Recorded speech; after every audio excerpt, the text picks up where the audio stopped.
Good evening, everyone, and welcome to this evening's amateur radio technician class, session number 16. This is our last or final session in the amateur radio technician class.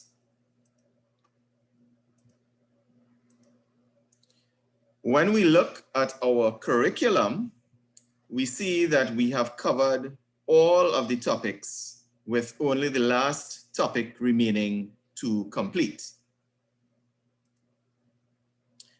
The previous session, we looked at power limits, what are primary and secondary users, also the various classes of licenses, the term of a license. We looked at what the FCC database was. We talked about operating after you take an exam.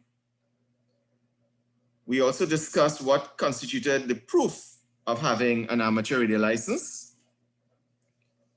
We discussed the call sign format for a technician licensee. We also discussed the expiration grace period. We defined what a club station was. We considered the importance of a mailing address or having a mailing address maintained,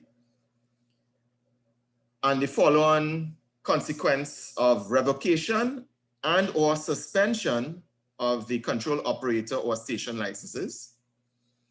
We discussed what reciprocal agreements were. We discussed also operating maritime mobile. We also looked at what were prohibited transmissions as an amateur. We had a look at the allowed frequencies and modes. We also discussed that hams should not be using codes that obfuscate the meaning of transmissions. And we also talked a bit about prohibited communications exchanges. We also stopped on page 87 of the No Nonsense Guide. So we did have a question outstanding from our last class from Colin, who asked about the US military and scatterburst transmission, which I was not familiar with, so did some research, was not able to find a direct reference to scatterburst transmission in the US military context. So perhaps that is restricted information, or perhaps I did not turn up with the appropriate references. However, having said that, just to mention, during the search, I did see references to meteor scatter, which we did cover in previous classes. But I also wondered whether or not the term that was used, scatterburst transmission, whether or not that referred to some other technologies that the military, and not only military, it's also used in commercial communications, that makes the transmission difficult to intercept, as well as it also helps in the case of interference. Yes, very good evening to you, Andrew. Welcome to the class. Yes. All right. And those two, well, it comes under the heading of what we call spread spectrum. We did not deal with that during our class, but you know, we also always like to give a little extra. So just to talk about spread spectrum a little bit. So we did say a little while ago that it helps to reduce interference, or if there's interference, it helps reduce the effects of interference. And it also makes the signal harder to intercept. And there are two types of spread spectrum that's popular. One is called FHSS, which is frequency hopping spread spectrum. And the other one is DSSS, which is direct sequence spread spectrum, what happens is that the signal doesn't occupy only one place on the band. It can move frequency, or it can move and adjust a little bit according to some algorithm or some logic. So because the frequency moves a bit, that's what makes it difficult to follow that signal. And also it can help with interference that might be occurring on one area of the band if it is the signal is moving. So hence the concept of spread spectrum and frequency hopping and direct sequence. So just thought I'd mention that as a concept. You may come across the concept of spread spectrum as you endeavor further in your amateur radio investigations. All right, so Colin was unable to locate a direct reference to scatterburst transmission, right? So if it is that scatterburst means spread spectrum, well, then we would have said, yes, it is in fact used by military, but it's also used commercially as well to obfuscate or hide or to make signals harder to intercept transmissions. All right, so I think I might have incorrectly said what RTTY was, RTTY, during our previous session. I do review the sessions from time to time, and I might have inadvertently said it meant radio telephony, which is not correct. RTTY means radio teletype. And just as well as I made a slip in what it meant, or saying what it meant, we did not get very detailed into what it looked like. So I took the opportunity to, one, correct the error to say that RTTY or RTTY is radio teletype. To emphasize that it's a digital mode similar to the other digital modes that we had discussed in our classes. So if you want to put it into a box, RTTY or RTTY or radio teletype is in the class of digital mode transmissions. And on the right-hand side, you see a radio that actually has the capability of decoding and receiving RTTY or RTTY or radio teletype on the face of the radio itself. So you'll see on the left-hand side, there's a frequency 14.082 megahertz. And we see that on the screen, the RTTY signal is being decoded on screen. So that's a feature of some of the really nice, advanced, perhaps more expensive radios. Other than that, you would need a computer to connect to your radio to decode the messages, right? So just taking the opportunity to show that there are radios that you don't really need a computer to decode some of the digital modes. It will decode it and also encode it for you in the radio itself. So that's technology for you. So again, remember, RTTY, RTTY is radio teletype. Good, so getting into some of the material for today's session in the slide deck, we need to understand and take note, pay attention to the concept of the control operator versus station licensee. The reality is when you get a license, whether you get it in the United States or in Trinidad and Tobago, you're actually technically getting sort of two licenses in one. Now, you may say, but wait a minute, Robbie, last class you said an amateur radio operator can only get one license. That doesn't change, but there's a nuance to it. When you get your license, both the US FCC license and even in Trinidad and Tobago, you're actually getting what is called an operator and station license. So we need to differentiate what's the difference between the operator and the station. And you probably already guessed what the difference is. But just note that it is important as licensed operators, as persons studying for the exams, we need to be discerning and we need to slice and dice this concept a bit. So the simple diagram below, this is our station. And inside of the station, we have a transceiver. And then we have a person. That person who is going to be operating that transceiver is the control operator. And the point at which that control operator is operating the transceiver is called a control point. These are very important terms. Now, we also have the station licensee. That is the person who probably owns the house and has the license for that location. that may or may not be the control operator. All right, so we need to differentiate between the control operator and the station licensee. It may be the same person. You have a license, you're operating in your house, you're using your equipment, and you're operating. So you are the control operator and the station licensee.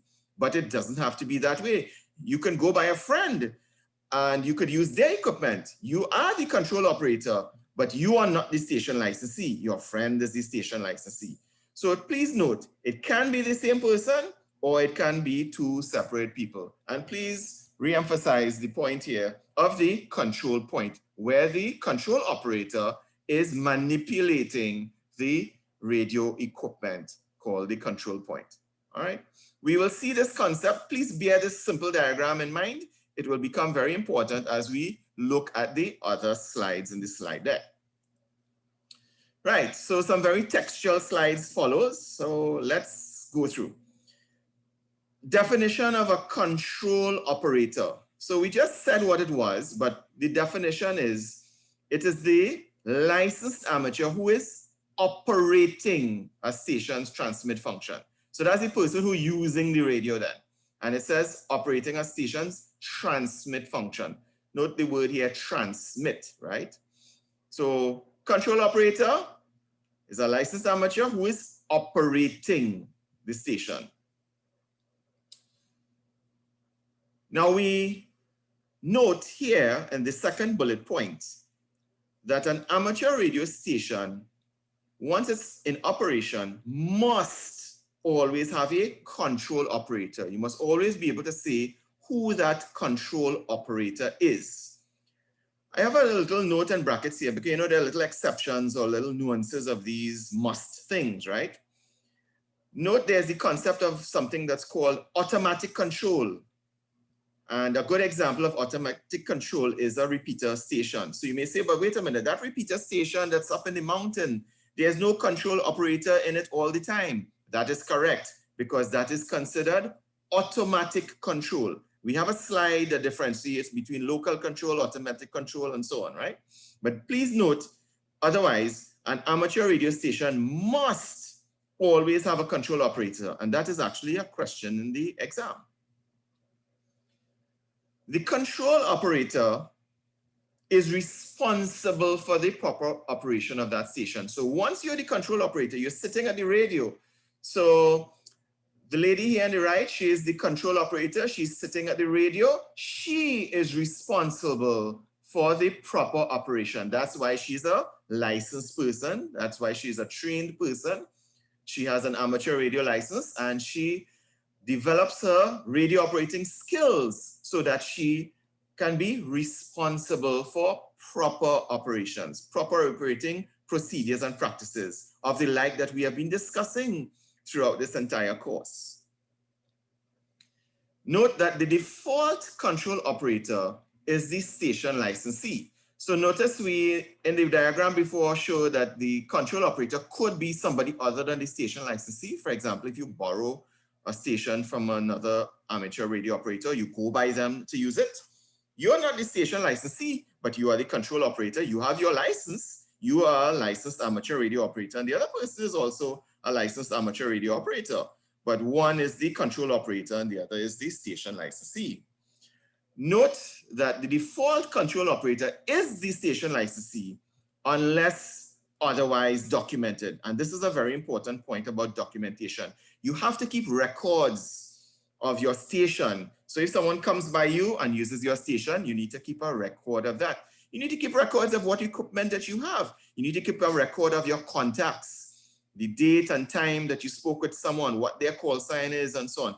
All of those things are documentation items that you have to have as a licensed amateur radio operator. We also note here that the station licensee must make the station and its records available for the FCC to inspect upon request. So if the FCC contacts you and say, hey, you know, we'd like to inspect your station or we'd like to inspect your records, as an amateur radio operator, as a station licensee, you must make that available, right? So of course they will be reasonable usually and say, you know, let's schedule a convenient time to do that inspection. But bear in mind, an inspection can occur, it might occur, and you must be ready. How do you keep yourself ready? Documentation. Note that the station licensee is the person who designates the station control operator.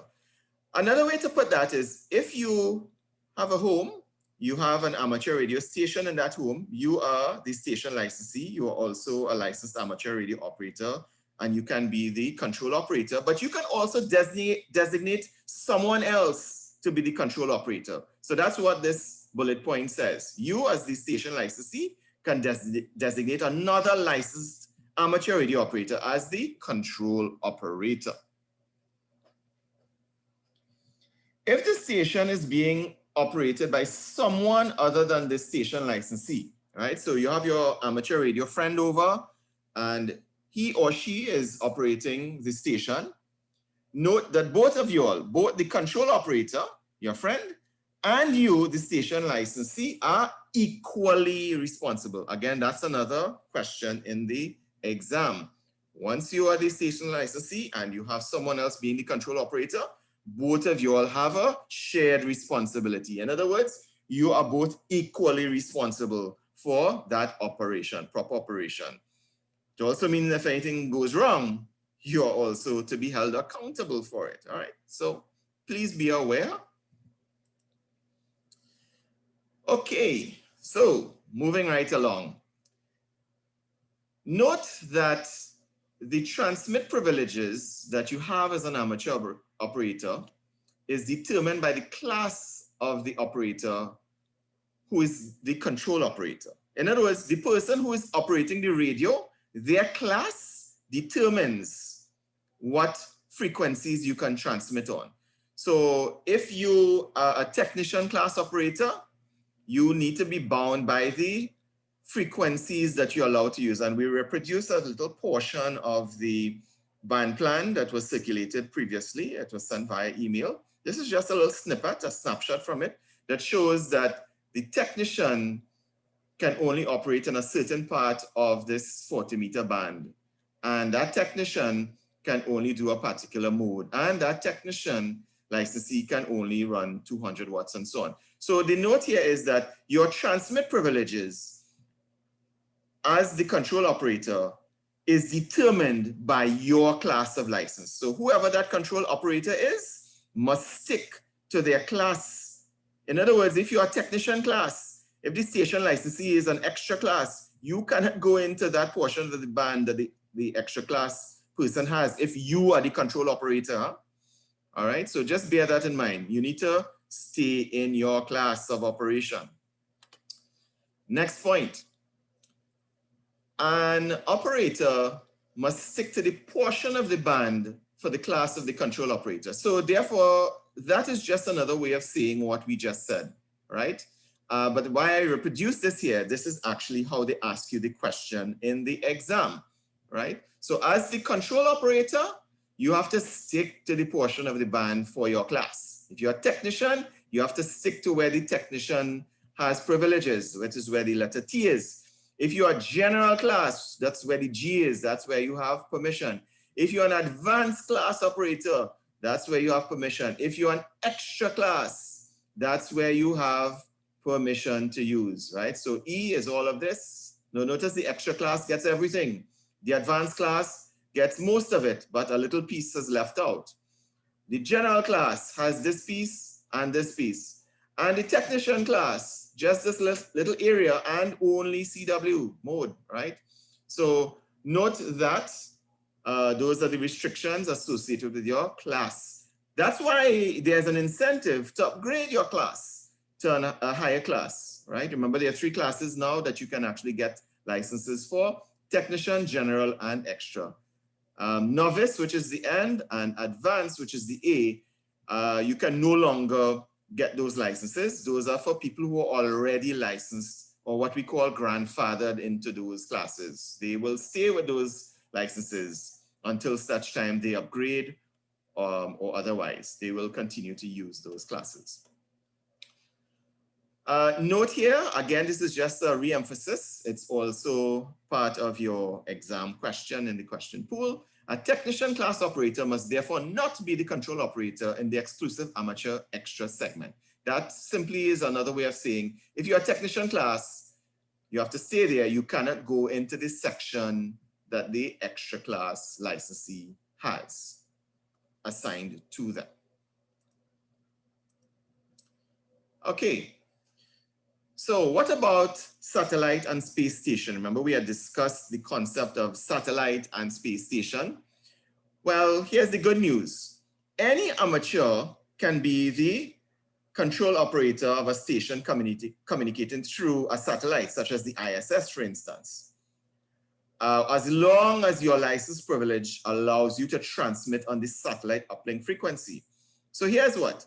The satellite uplink frequencies are usually either VHF or UHF. And as a technician class, you do get privileges in the VHF and UHF part of the spectrum. So guess what? As a technician class, you can communicate through a satellite such as the International Space Station. So we have a couple definitions that we need to be aware of, and we discussed a little bit about this before. So the control point is simply the location at which the control operator function is performed. So wherever the person operating the radio or the control operator is, that is considered the control point. So that diagram, the first diagram that we showed before we got into this discussion, we showed where the control point was for that scenario. So control point is simply a location at which the control operator is performing his function. Local control. All right, so we have local control, we have remote control, and we have automatic control. But what's the difference? Local control is when the control operator directly manipulates the station, meaning that you're in front of the radio, your hand is touching either the computer or the radio itself that you're transmitting from.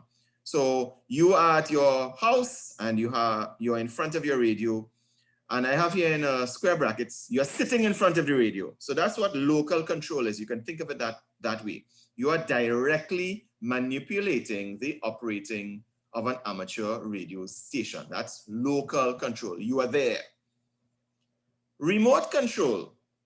That is when the control operator indirectly manipulates the controls of an amateur radio station. So you are, and I have it in brackets here, you are away from the radio. You can do so, for example, through a remote internet link. You can be not at home, you can be by a friend, you can be at work, you can be at school, you can be on the road, you can be somewhere else. Your station is at home, but you have an internet link. Maybe you have a data plan and you have an app on your phone that allows you to control your amateur radio station. So you are indirectly manipulating your amateur radio station through such a control link. And it could be a radio link, it could be a telephone link, or what's very popular today is using an internet link. And that is considered remote control. You're not there, but you are controlling it. We talked about this a bit, automatic control. So that is where equipment is operated without a control operator being present, all right? And a very good example of that is repeater operation. You have a repeater on a mountaintop. There's no control operator there 24/7, but that repeater is operating 24/7. That is automatic control. And that is when you employ automation. No human is there. So local control, remote control, automatic control. We delve a little bit more into remote control operation. And we have a diagram to show how that works. So remember we said this could be using the internet. So you'll see a diagram here that illustrates that. But note, and for the exam, the following are the requirements for remote control operation. 1, the control operator must be at the control point. So that could be in your car. Please don't drive and operate your radio. But you could be in a car somewhere. You could be at another person's house, another location. You could be at a school, another building. You could be probably in a field day operation. But notice that even though you're doing remote control, the control operator must be at the control point, except that the control point now is where you're doing the remote control from. And a control operator is required at all times. Again, this is for remote control. If you're doing remote control operation, you need to have a control operator there at that control point at all times once you're doing remote control. Lastly, the control operator indirectly manipulates the control. So let's look at a diagram that illustrates all of that. So we did say an example of using remote operation is using the internet. So we have our radio in our shack, in our home, in our radio station room. It's connected to an antenna. And this radio maybe has an internet, Ethernet link. It's connected to the router. And that router is connected to the internet. And guess what? I'm by my friend's house. I have my computer and I'm plugged into their router. I'm using Wi-Fi. And guess what? I can remotely control my radio and operate. I can have conversation. I can talk to someone via the radio. Even though I'm not physically there at my home, I am doing remote operation. So this is my PC. I press the space bar, for instance. I transmit my voice. It goes over the internet. My radio picks that up, and the radio transmits over the airways via the antenna. When a signal comes into the antenna, it's receiving, my radio receives that transmission. It's my good friend, you know, getting back to me. We're having a conversation.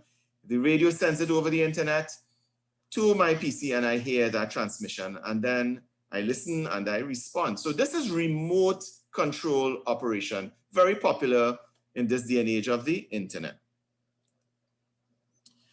Very important topic, station identification. We touched on this before using call signs. An amateur station is required to transmit its assigned call sign at least every 10 minutes. So commit this to memory. At least every 10 minutes during your transmission and at the end of a communication, you must transmit your call sign. In other words, identify yourself. It's very important that you do so. While you're having a conversation, you could probably be talking for half an hour, but note that at least every 10 minutes, you must identify yourself. Similarly, the other station that you're talking to or other stations that might be talking with you at that point, they need to identify themselves. So note 10 minutes, meaning at least every 10 minutes. And you also need to do so at the end when you're finished your communication. Very important to always identify yourself. There's no such thing as a discussion that you're having with someone and you're not saying your call sign. You must identify yourself. Of course, there's a little exception. If you are transmitting signals to control a craft, a model craft, for instance, using amateur radio, then you can transmit without on-the-air identification, right? So in other words, you don't have to go and say your call sign in such an instance, right? So note the little exception. It's also a question on your exam. And identify using the English language. So when you're giving your call sign, say so in English. That's another question in the question pool in the exam. And when you are giving your call sign, you can do so if you are transmitting voice, so you are talking, right? You're having a conversation with someone on amateur radio. You're using maybe HF or VHF, and you are exchanging a conversation. You're talking with someone, so you're using voice. You can identify either using your voice. So for instance, every so often, this is 9 Zulu 4 Romeo Golf.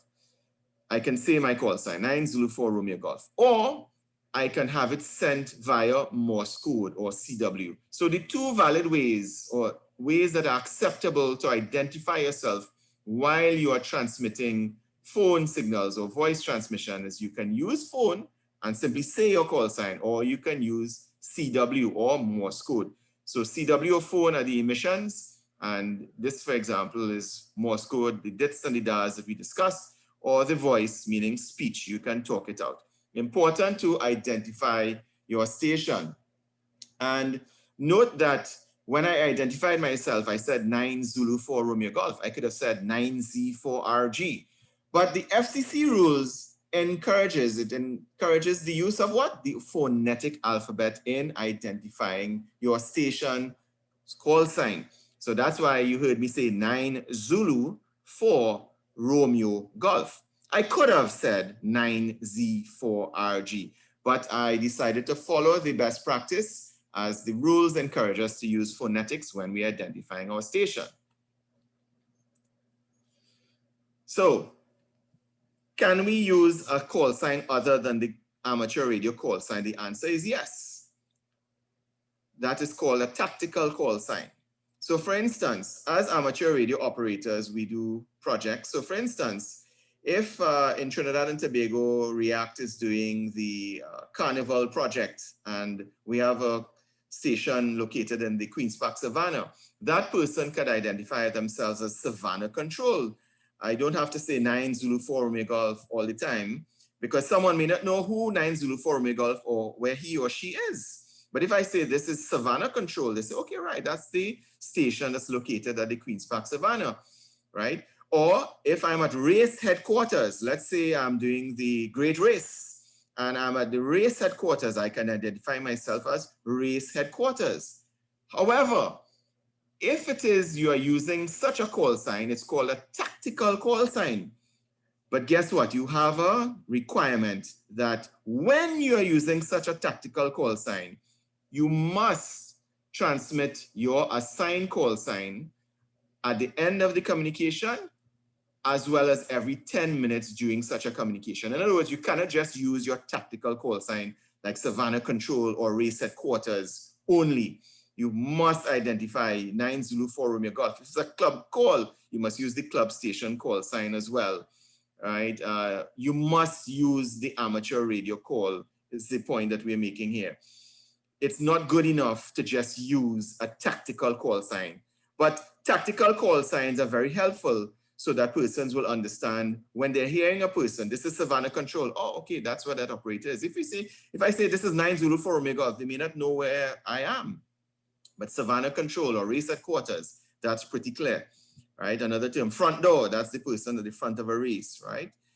But note that a licensed amateur radio operator, you must identify every 10 minutes or at the end of each communication. This is an exam question. So tactical call signs are allowed, which allows you to identify the function of the station or the location of the station. But you cannot just substitute completely from your amateur radio identification by saying your station call sign or your operator call sign. You must still identify. Sticking to the point of call signs, there's the concept of a self-assigned call sign indicator. And that indicator is really a suffix. So for instance, if you're operating mobile or portable, and we'll discuss shortly what mobile and portable operation is, or if you wish to note something about your station, you can add on a self-assigned call sign indicator. And it's usually a suffix to your call sign.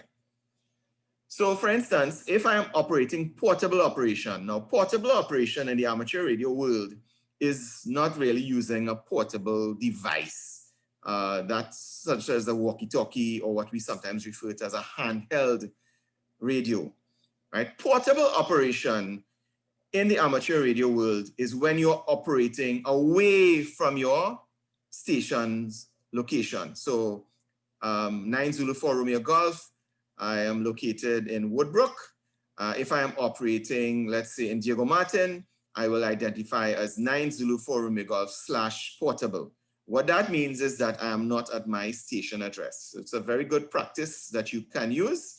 And the suffix is /P for portable, P for portable. So use the slash, and there are a couple of ways to say it.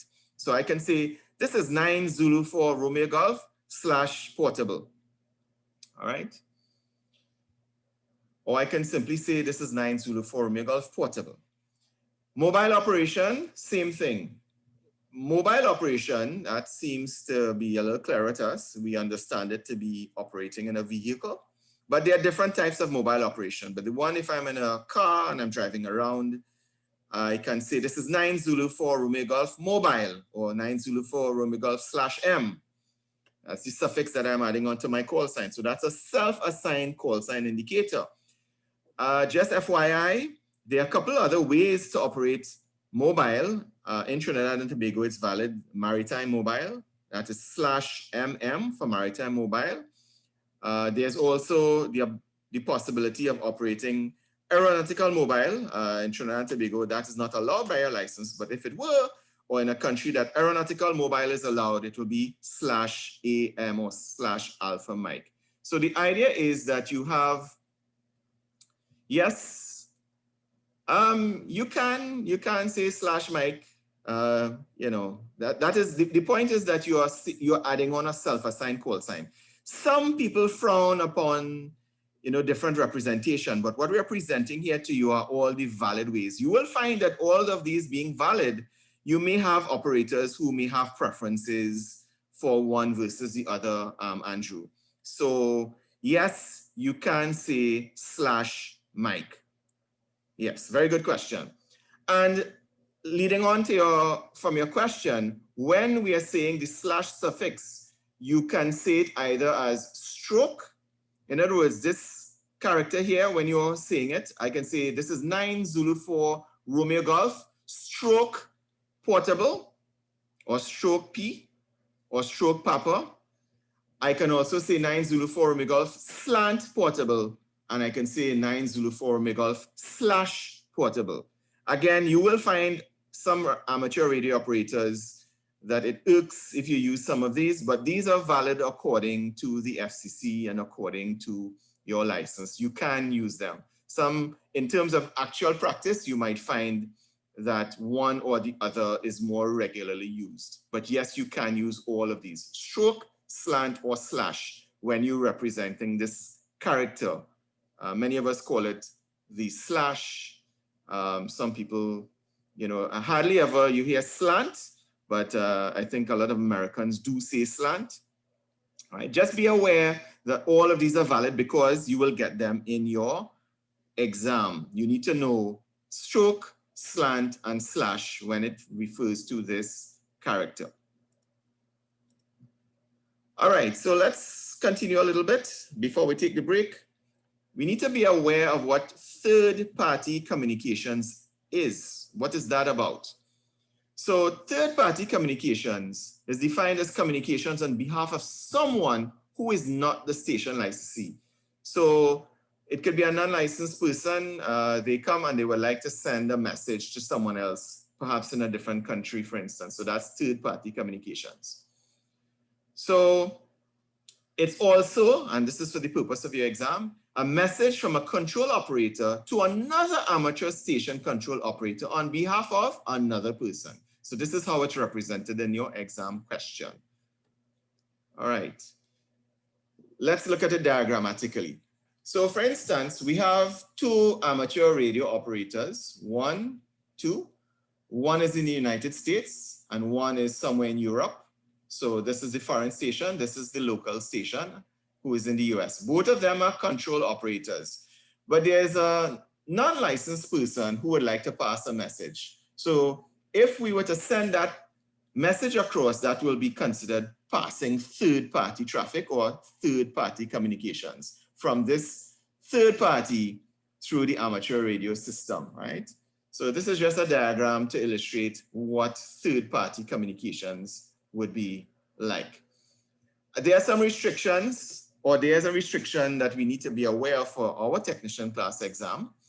That is that the foreign station must be one within which the country has a third-party agreement with the United States. So if this is Europe, for us to be able to legitimately or legally pass that third-party traffic from this third party through amateur radio to this person in the other country, there must be a third-party agreement with this country and the United States. Again, remember, we are doing FCC exams, so we are therefore focused on the US situation, right?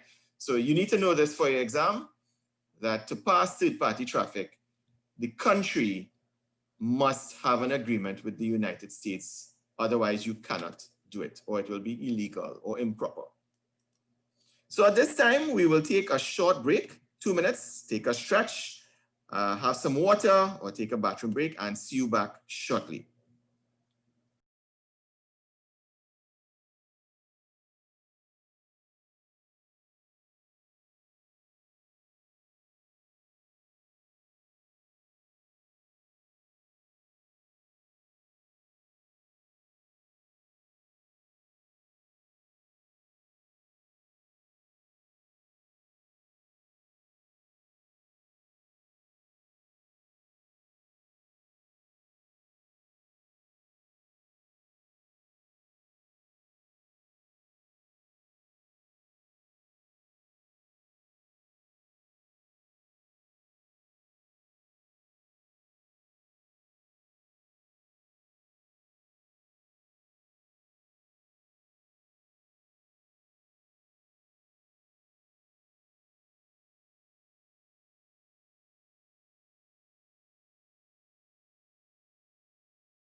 Okay, welcome back everyone. So, having covered all of the material, the theory, and we have completed the slide deck as far as all the theoretical aspects, let's wrap up by going through the final few questions in the question pool, and then we'll come back to the slide deck for just a couple of pointers. So, given that we covered all of this theory, we'll try and go through all of the questions as quickly as we can.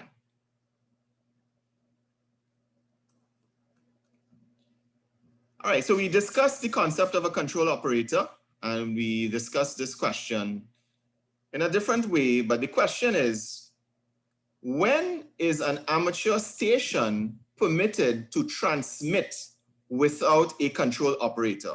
So it's a trick question. When? The answer is never. Remember we said that amateur station must always have a control operator, right? Now we did have some exceptions, right? But for the purpose of when, the answer is never. Who does the FCC presume to be the control operator of an amateur station unless documentation to the contrary is in the station records? So let's dissect this question a little bit. So they say, who does the FCC presume, right? So the word presume, right?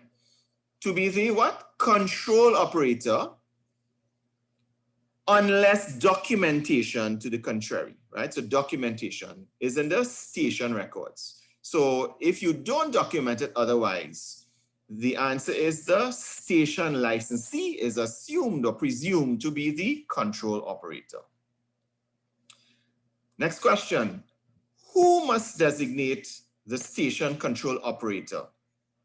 The answer, it's always the station licensee is the person who designates the control operator. So you see how it's important to differentiate between the control operator and station licensee. It may be the same person, but it could be a different person. So that's why understanding the difference is important.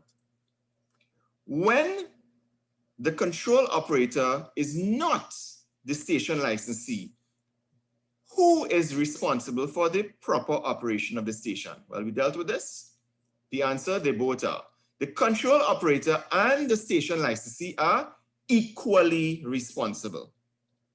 Not one more than the other. Both of them are equally responsible.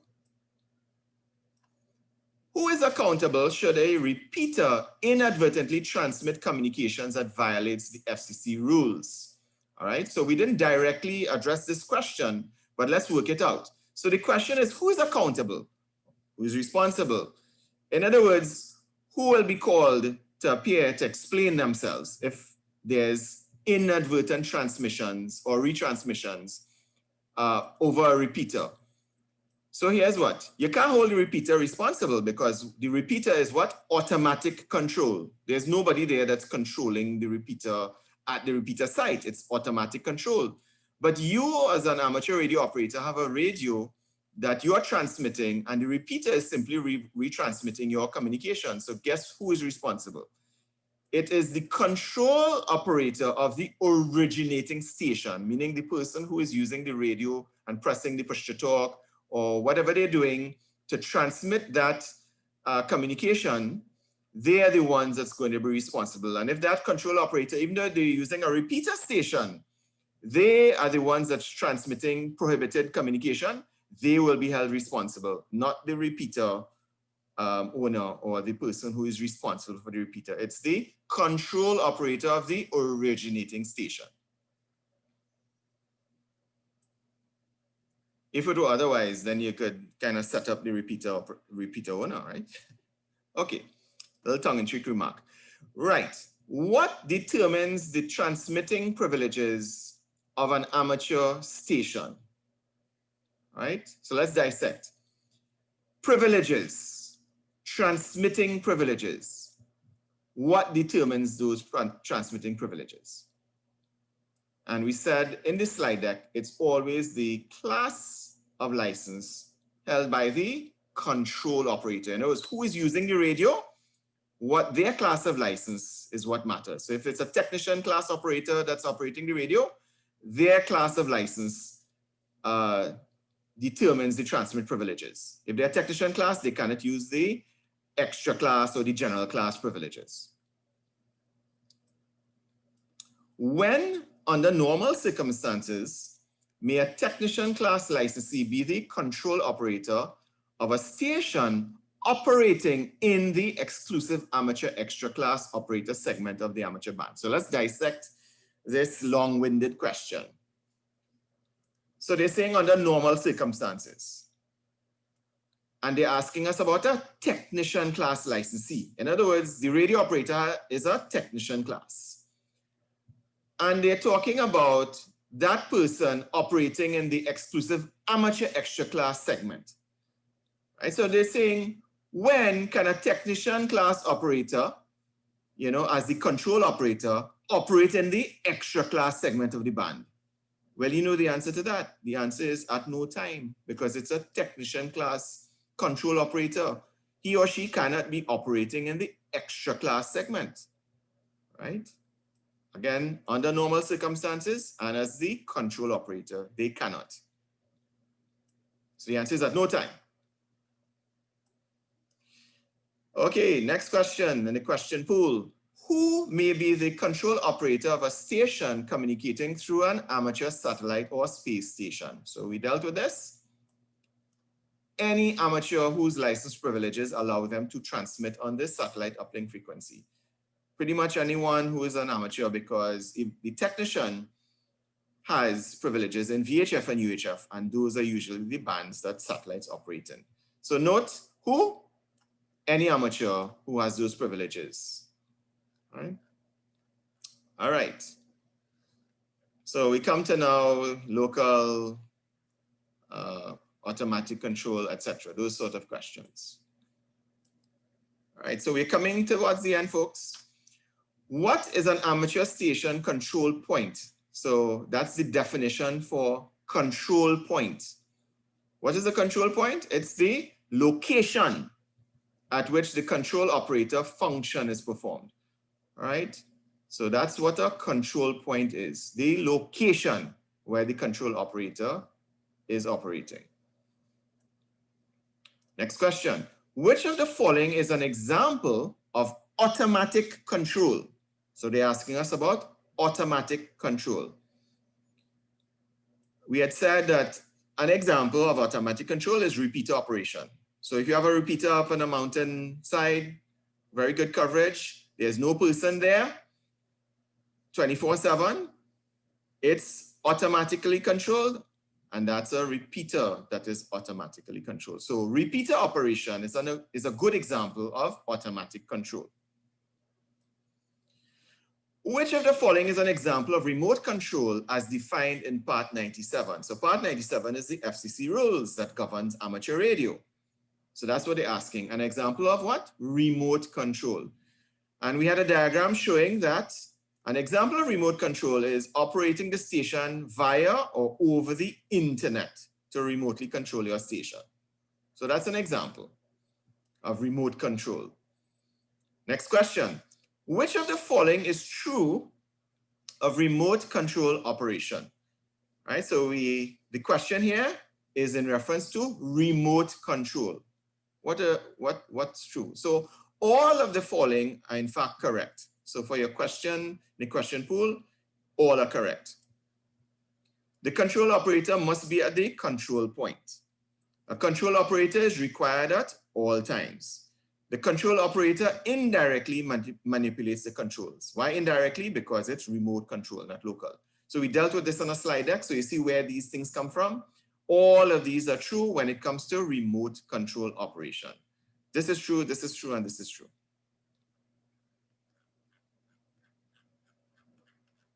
All right.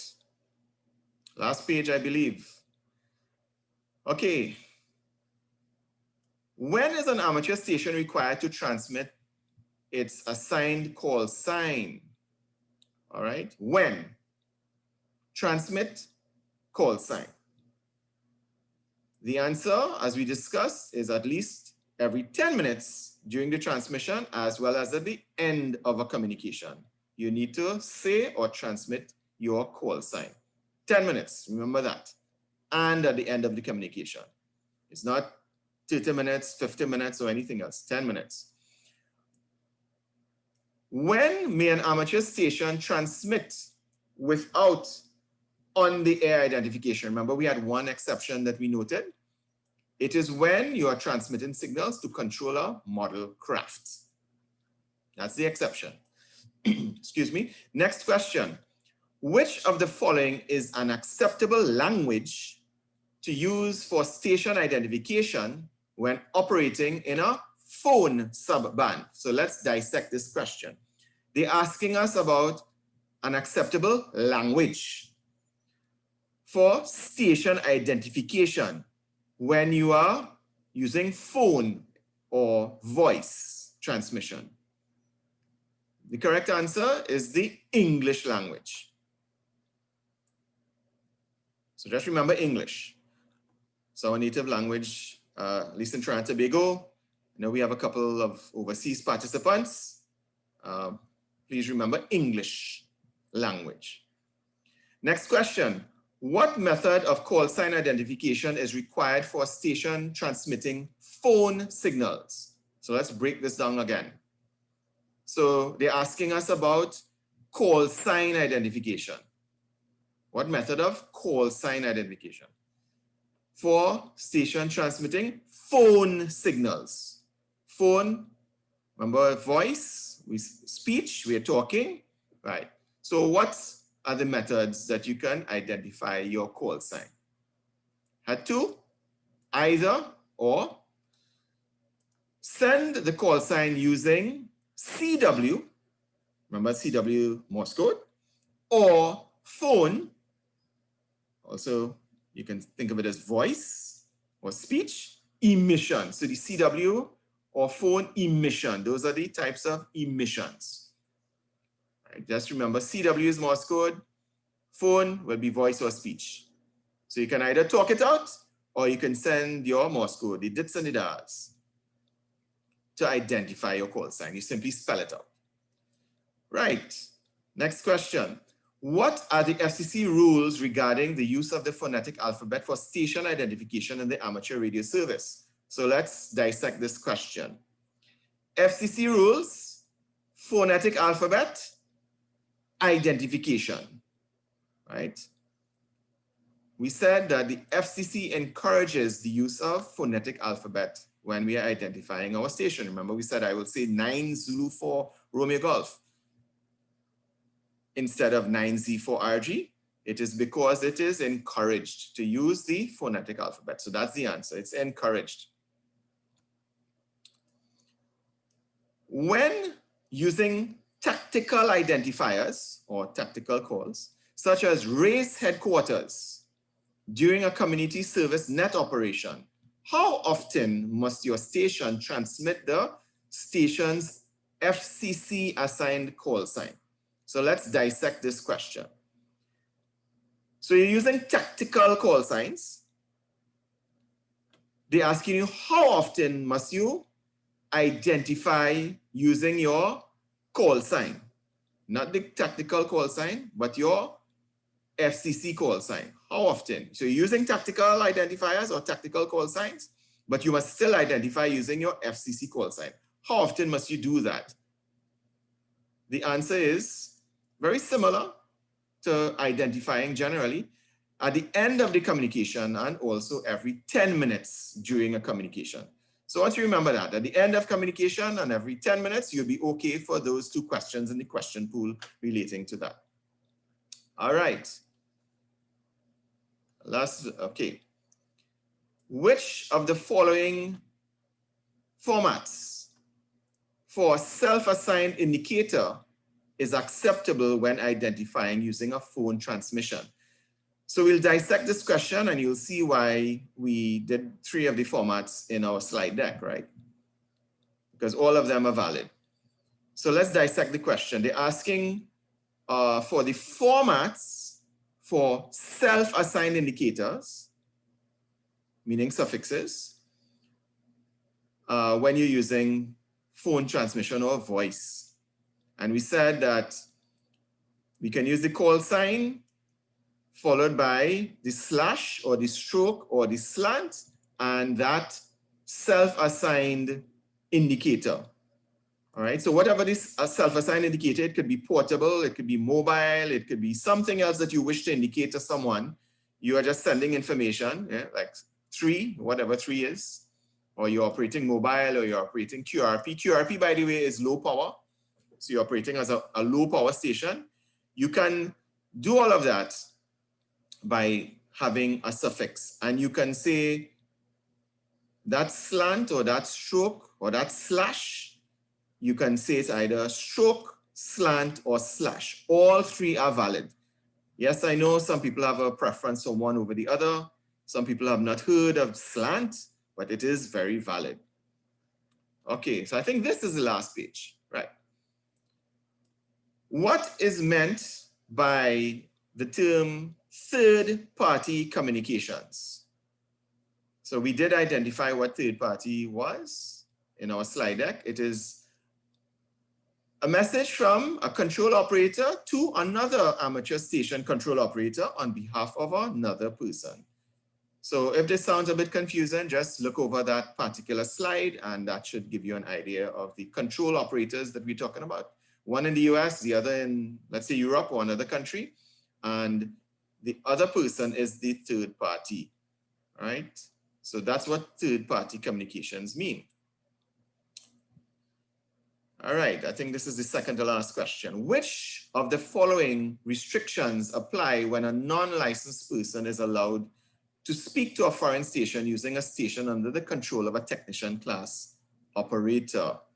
All right, so let's dissect this question a little bit. They're asking about restrictions. All right, restrictions. And we're saying a non-licensed person. So this is a third party. So they're asking us about third party. From the time you hear non-licensed person, that person is the third party. And speaking to a foreign station using your station or the station that is under the control of the control operator, they just happen to mention technician class here. Right? So what restriction do you have? The restriction we talked about is that the foreign station must be in a country with which the US has a third-party agreement. If there's no third-party agreement, you cannot have that non-licensed person or that third party pass communication using your amateur radio station. So that's a diplomatic, that's a country-to-country type arrangement that needs to be in place for you to have that third-party communication. Right, so final question, all right.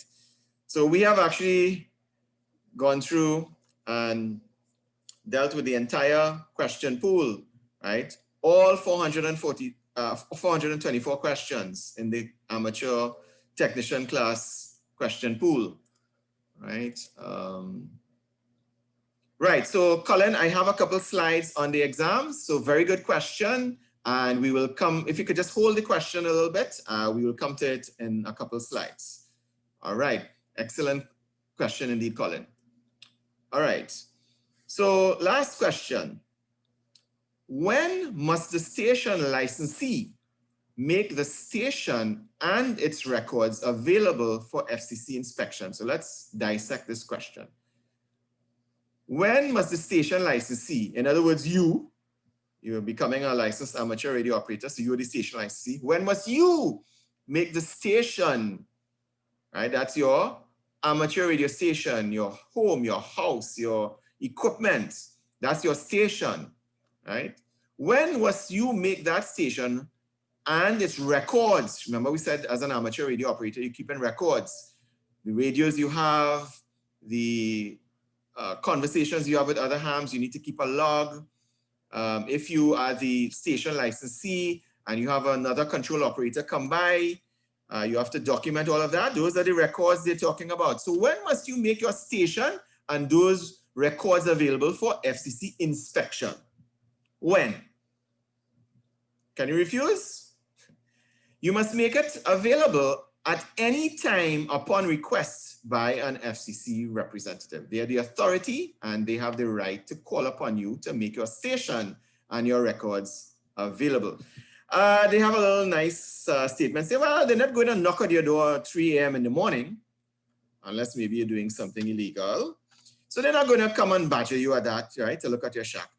But, you know, it's an obligation that you have as a licensee to make the station and your records available when requested to do so. So please don't do anything to cause the authority or an authority to come knocking at your door at 3 o'clock, all right?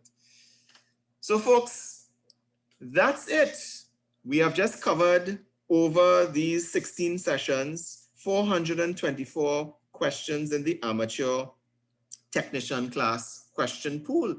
So you have seen all of the questions that you can get in the exam, and you have the slides available to you to review. You have the no nonsense guide, which is this guide that we have here.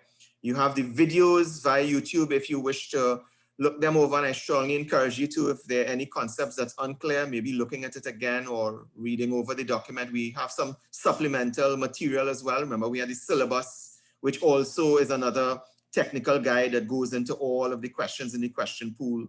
We also have the actual question pool document with the correct answers, giving all of the distractors as well, so you can see what the wrong answers are. But coming up, we have a couple of slides to end off our class today, as well as our entire amateur radio technician class course that will talk a bit about some of the other options that you have, the idea of doing practice exams, and also the question that Colin asked about doing the actual exam itself. So let's just go back now to the slides.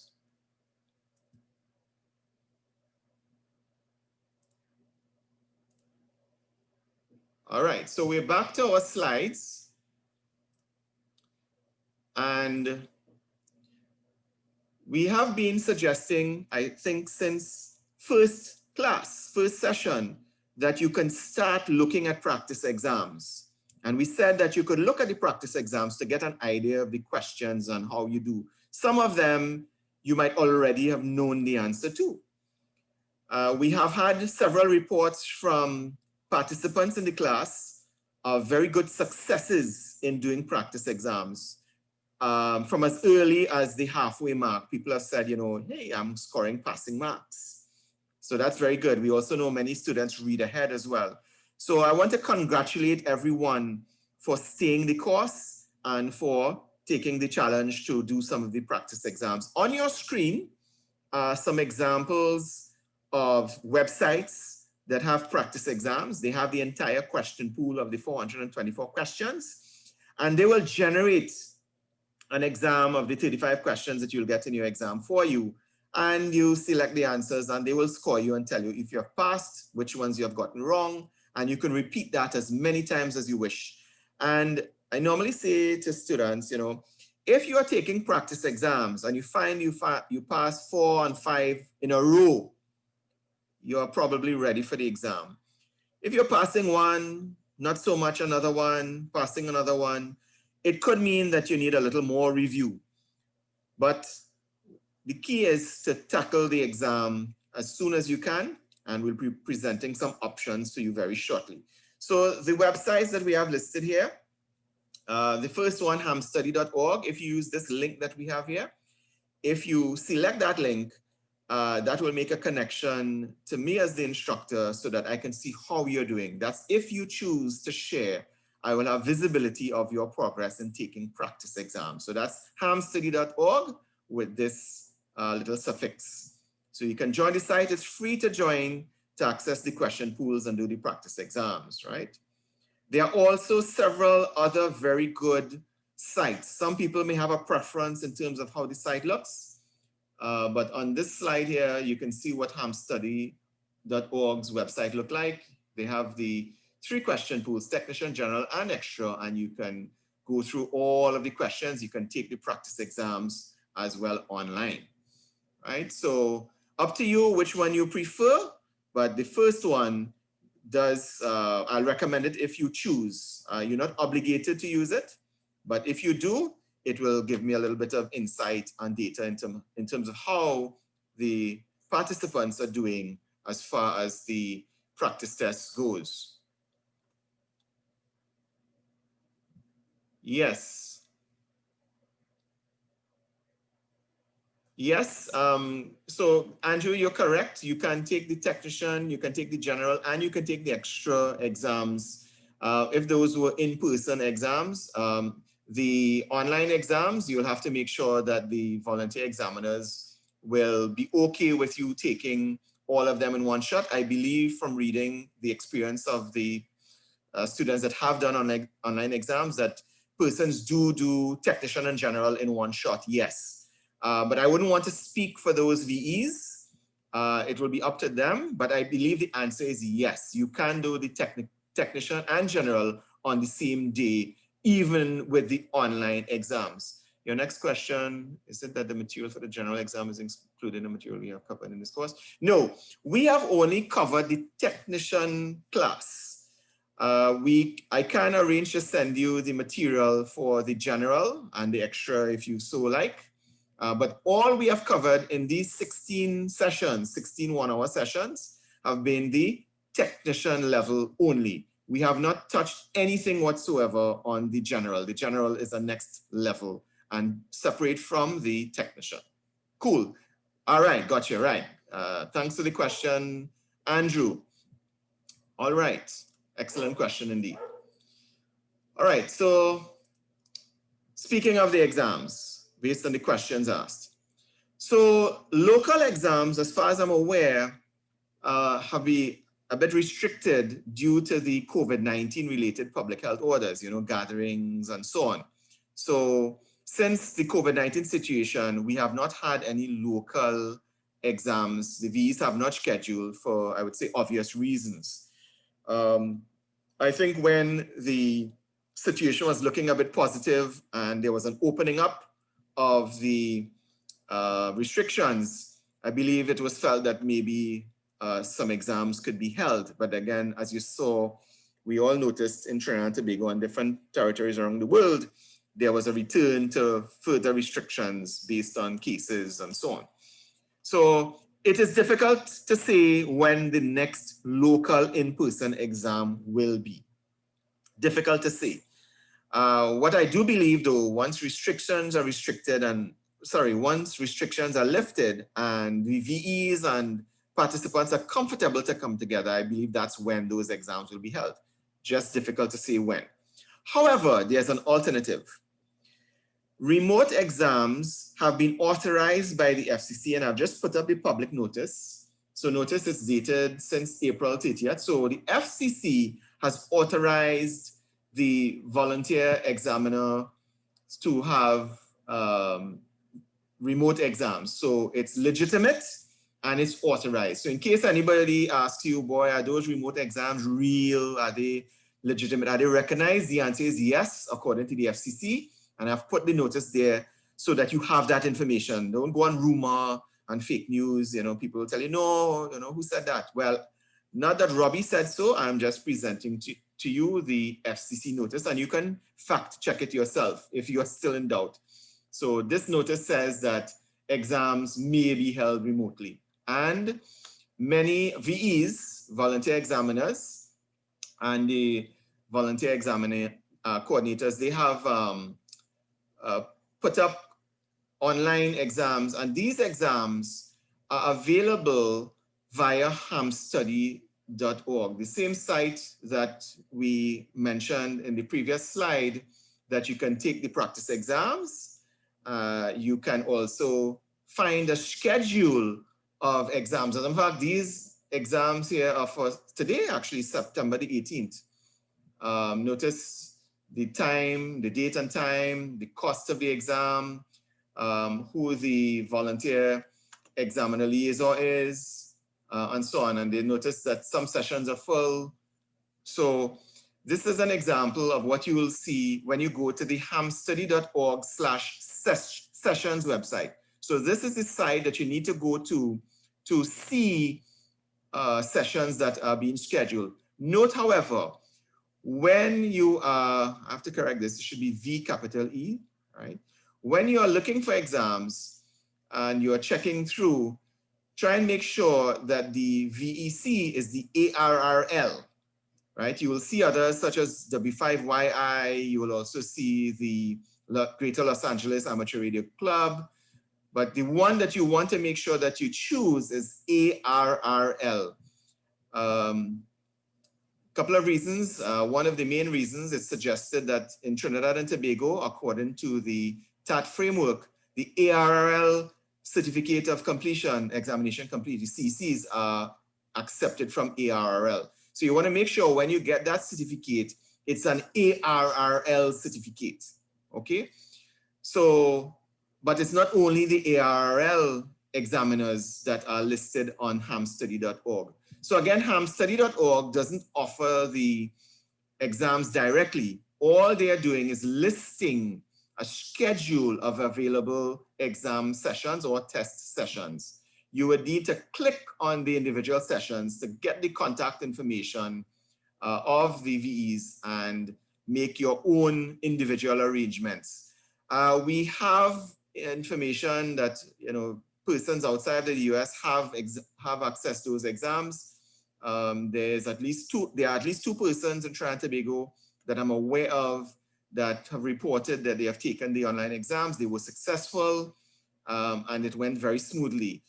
Of course, being remote exams, you will find that, okay, question regarding, no, the local Vs have been encouraged to consider offering online exams, but to date, we are not aware of any online exams locally yet.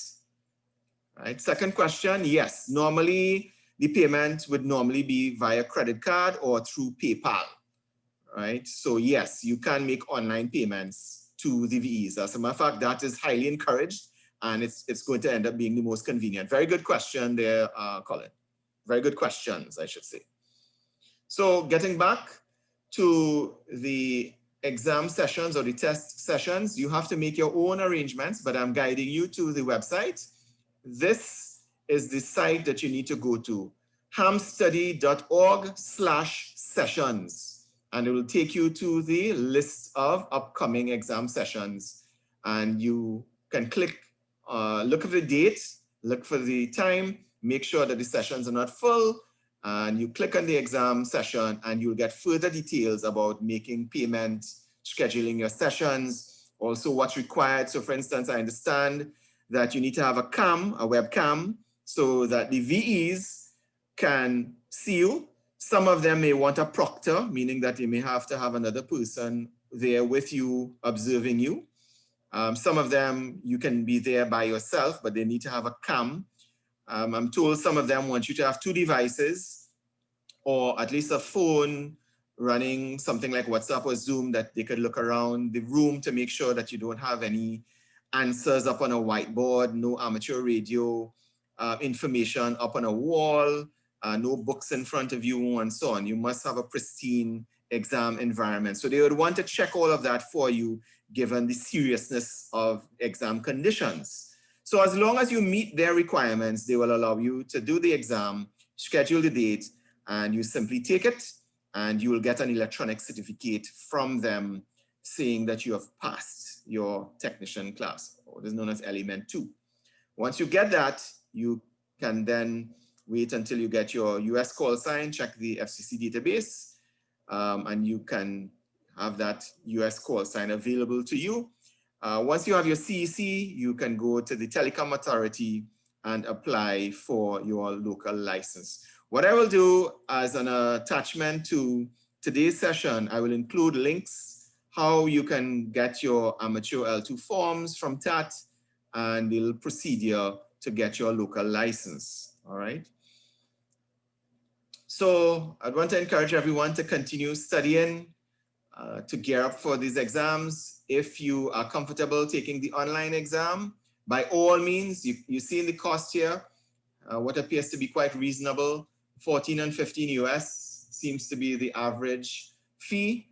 And yes, that fee usually allows you to do, at least in Trinidad and Tobago, you could have done multiple exams. I don't know if any of the V's may have some other associated charges, but they will let you know.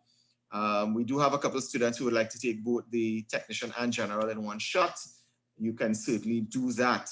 As I said, there's at least one person who did both technician and general in one shot remotely as well. All right. Okay, so we did indicate to persons who participated in this training that we'll be offering certificates of participation.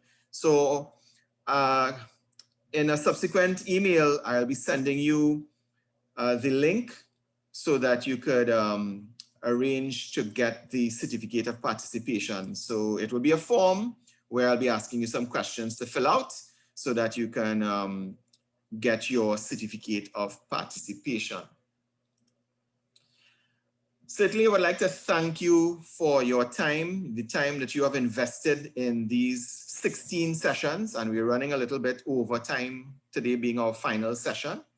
I'd like to wish you good luck in your exams. I have all confidence in each and every one of you. You have the capability to do it. I'd like to encourage you, even after becoming licensed, you get your amateur radio certificate, you get your call sign.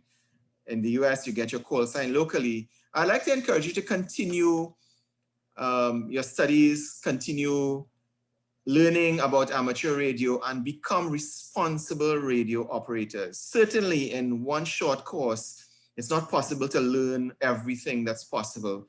So you should continue to learn more and become good radio practitioners. I'd like to encourage each and everyone, please do stay in touch. My email address, robbie@9z4rg.com or robbie@9zulu4romeogolf.com. My cell number 682-2212. It's good for WhatsApp as well. Let me know how you go. If you have any questions, please feel free to communicate. I'd like to encourage everyone to continue to be safe. I know it sounds a bit cliche, but really to encourage everyone to do all that's required, especially in these COVID-19 pandemic times. So folks, thanks again. We will not have any more sessions formally as we have come to an end of the amateur radio technician class. Do have a good night all. Enjoy the rest of the day. Do have a great weekend and please be safe. Blessings, everyone. Thank you very much. All right, so I don't recognize the name. It's coming up as Empress TNT, but I'm not sure of the name. Could you just type your name, please? Yes, Charlene. I too will miss it. You know, hopefully maybe we'll have a follow-on informal session down the road, you know, just to catch up with everyone and see. June, certainly you're welcome, and thank you for participating as well. Very much appreciated. Lisa, yes, you're certainly welcome. Yes, and certainly good luck to all participants. Colin, yes, you're certainly welcome, and really thanks to you and everyone for your very good questions during the sessions. Okay, Margaret, yes, certainly appreciate your kind comments there, Margaret. Yeah, we certainly tried our best and glad you enjoyed it, and thank you for sticking with it. All of these sessions, all of you. Andrew, you're certainly welcome. Yes, we had in excess of 60 participants, mostly in Trinidad and Tobago, but we do have some overseas participants as well. Yeah. Mark, you're welcome as well. Thank you very much for your kind participation and your questions and staying the course. Really do appreciate it. I do look forward to each and every one of you, considering taking the exams. I know some of you just did it for general knowledge as well, but I would like to encourage you. It's certainly within your reach. You can do it and you can have a licensed amateur radio operator, and you can encourage others. You can encourage your friends and family as well. You can share the material, you can share the YouTube videos and the playlist and so on. Because as a matter of fact, this package, a person can just take this, look it over and benefit from, 99% of the material. So folks, thank you again. Do have a blessed weekend. Take good care of yourselves. And yes, certainly, Mark. Yes, you're certainly welcome. Glad to know. And I would have also learned quite a bit in this session, having to go through and deliver as well. So learning opportunity for everyone indeed. Yes, I enjoyed everyone's virtual company as well. I will miss the Fridays. I see a few of you said that. Yes, when Friday comes now, it's like, okay, what do we do? But I know everyone's busy and have so many things to do. Yes, thank you. Thank you very much, France. Yes, really appreciate your kind comments. Yes. All right, so folks, we have gone a little bit over time. Thank you for the little extra time and for all of the comments. Yeah, I guess we could do that, Colin. Sounds like a plan. Wow, yes, indeed. All right, so folks, be safe, stay blessed, and we will keep in touch. Have a good night. Thank you.